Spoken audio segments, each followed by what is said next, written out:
Surat railway સ્ટેશનની બહાર માથાભારે ફેરિયાઓનો આતંક સામે આવ્યો છે। ધંધાકીય અદાવતમાં પિતા પુત્રએ મળીને અન્ય એક વિક્રેતાઓ પર સળિયા અને લાકડી વડે હુમલો કરતા સમગ્ર વિસ્તારમાં અફરાતફરીનો માહોલ સર્જાયો હતો।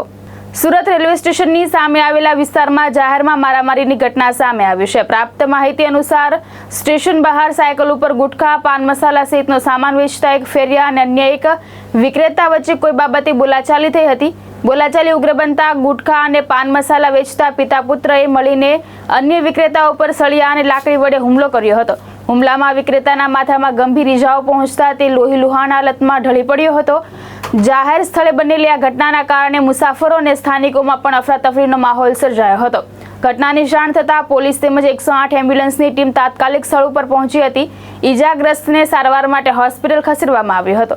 પોલીસે ઝડપી કાર્યવાહી કરી હુમલો કરનાર પિતા અને પુત્રને અટકાયત કરી વધુ તપાસ હાથ ધરી છે। સ્થાનિકોમાં ચર્ચા છે કે ધંધાની આડમાં કેટલાક તત્વો દ્વારા નશાકારક વસ્તુઓના વેપાર અને અસામાજિક પ્રવૃત્તિઓ પણ ચલાવી રહ્યા હોવાની આશંકા છે। જો કે આ બાબતે પોલીસ તપાસ બાદ જ હકીકત સ્પષ્ટ થશે। હાલ સમગ્ર મામલે પોલીસ તપાસ કરી રહી છે અને વધુ કાર્યવાહી કરી રહી છે। ભાવેશ ઉપાધ્યાય, દ્રષ્ટિકોણ ન્યૂઝ, સુરત।